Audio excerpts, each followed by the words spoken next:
नमस्ते।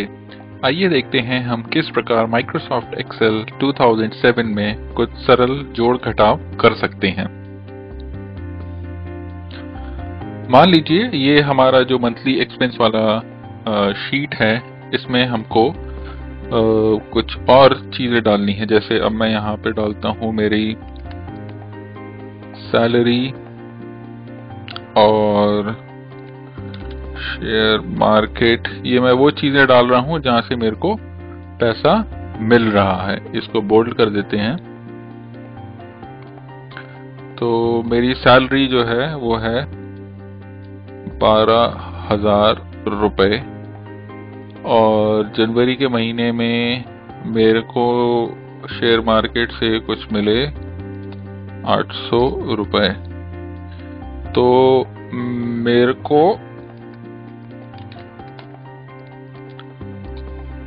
टोटल मेरी कितनी अर्निंग हुई।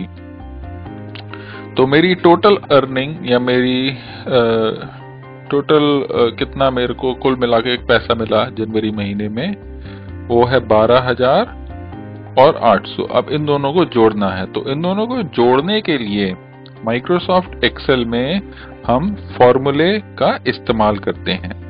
फॉर्मूले का इस्तेमाल करने के लिए आप इस सेल को क्लिक करें और फॉर्मूला माइक्रोसॉफ्ट एक्सेल में इक्वल टू से शुरू होता है। ये देखिए, तो जैसे ही मैंने इक्वल टू यहां पर दबाया अपने कीबोर्ड पे, ऊपर ये फॉर्मूला बार अपने आप एक्टिवेट हो गया। तो अब इक्वल टू करके कितना होगा ये मैं लिखूंगा 12,000 प्लस, तो मैं प्लस का साइन दबाऊंगा 800।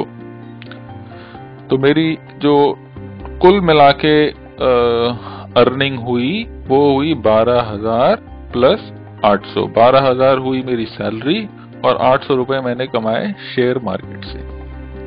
इसको जैसे ही मैं एंटर दबाऊंगा या एंटर दबाने के साथ साथ आप यहाँ पर ये जो चेक है फॉर्मूला बार में, उसको भी क्लिक कर सकते हैं। तो अब ये बता रहा है मेरी टोटल अर्निंग जनवरी में 12,800 हुई।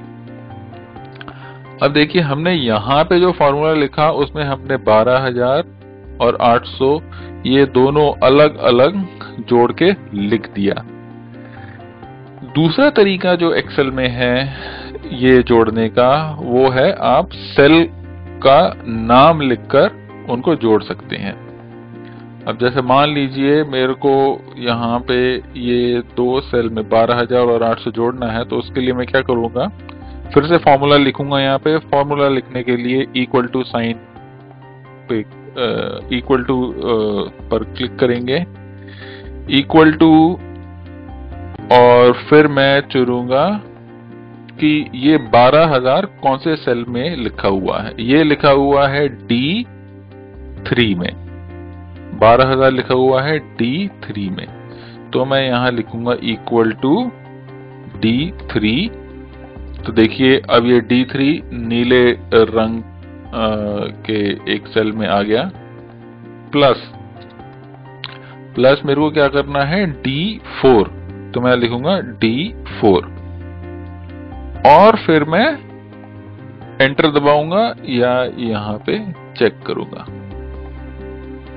ये देखिए, थोड़ा इसको बड़ा करते हैं। हाँ, अब ये देखिए, ये आपको बता रहा है कि इसने D3, यहाँ पे फॉर्मूला को देखिए ऊपर, यहाँ फॉर्मूला में क्या लिखा हुआ है कि इस सेल में जो भी वैल्यू आ रही है वो है D3 प्लस D4। D3 है 12,000, D4 है 800, तो ये आ रही है 12,800। अब आप बोलेंगे कि मैंने ये सेल क्यों लिखे यहाँ पे, इसके बजाय मैंने ये जो 12,000 प्लस 800 किया था वो ही ठीक था।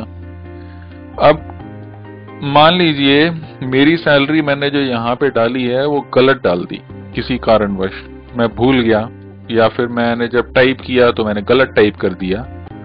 तो मैं अगर उसको बोलता हूं कि मेरी 12,000 सैलरी ना हो के 12,500 है और एंटर करूंगा, तो अगर मैंने जहां पे रेफरेंस लिया हुआ है वहां का अगर आप टोटल जोड़ देखेंगे, ये जोड़ अपने आप चेंज हो जाएगा। वो हो गया 12,500 प्लस 800 हो गया 13,300।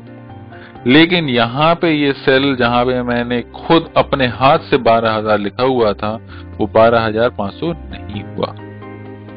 तो हमेशा से बोला जाता है कि आप ये सेल का नंबर दें, सेल का रेफरेंस दें, कभी भी जोड़ने में, घटाने में या भाग देने में या मल्टीप्लाई करने में।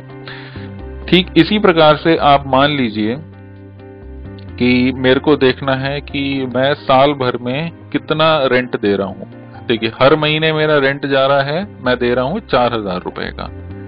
अब मेरे को देखना है कि मैं साल भर में कितना रेंट देता हूं, तो मैं यहाँ कहीं नीचे सेल में आऊंगा और फिर फॉर्मूला लिखूंगा। फॉर्मूला लिखने के लिए क्या दबाएंगे?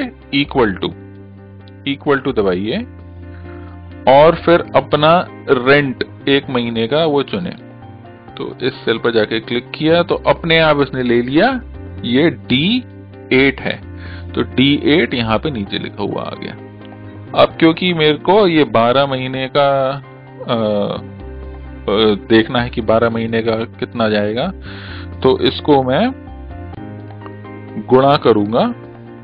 गुणा करने के लिए आप स्टार पर स्टार बटन को दबाएं। स्टार है आपके कीबोर्ड में शिफ्ट और 8 से आएगा। शिफ्ट दबाएं और 8 दबाएं तो स्टार आ जाएगा। स्टार 12 महीने का। अब मैं एंटर दबाऊंगा तो ये देखिए, ये तो काफी ज्यादा बड़ी रकम आ गई। तो मैं साल भर में 48,000 रुपए का रेंट या किराया दे रहा हूं। तो आपको समझ में आ गया कि आप ये छोटे मोटे जो जोड़ भाग या आपको क्या नाम के जो गणित है छोटा मोटा, वो आप किस प्रकार से कर सकते हैं माइक्रोसॉफ्ट ऑफिस एक्सेल 2007 में। धन्यवाद।